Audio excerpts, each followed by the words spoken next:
Hello, and welcome to my visual story breakdown of Song of the Sea. Song of the Sea is a new animated feature from Cartoon Saloon, the Irish studio that also produced The Secret of Kells. The Song of the Sea is gorgeous, and it's nominated for a Best Animated Feature Oscar.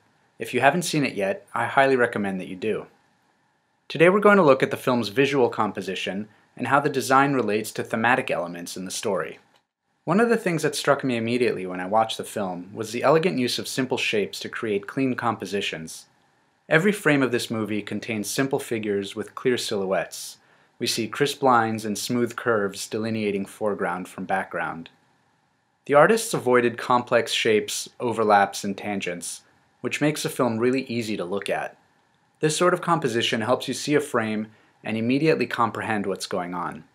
The visuals never get in the way. Instead, they open you up to the story. It's really beautifully done. And within all these simple shapes, there's a lot of texture. Look at the rich watercolor style of the positive space as well as the negative space.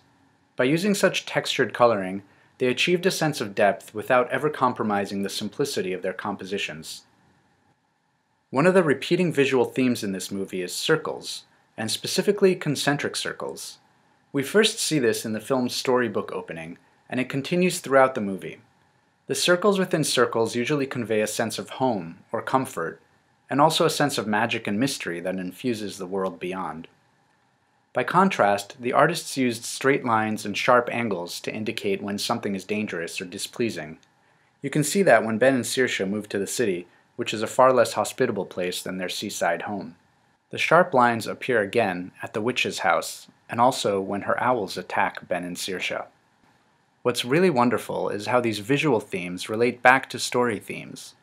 The main thrust of Ben's story arc is an underworld journey. The circles within circles represent this world within a world very nicely. It's especially clear when Ben and Saoirse dive into this deep well, which is the portal to the underworld. Underworld journeys are an important archetype in Celtic mythology, as well as many other traditions. They're often associated with a journey into one's self. That's exactly what Ben has to do. He has to reconcile his own emotions around losing his mother and caring for his little sister. The characters he meets in the underworld help him come to that self-realization.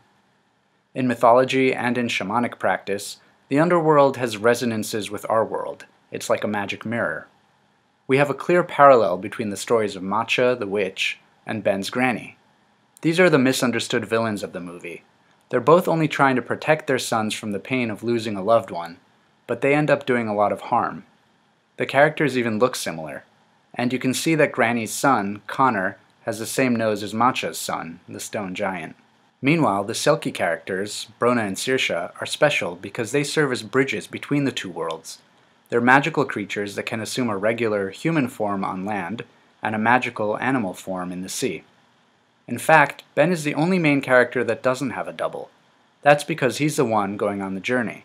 He has to confront himself in order to see what he's made of. Song of the Sea is directed by Tom Moore. It's out in theaters now, so please check it out. I'm Omri Navot for The Art of the Story. Thank you for watching.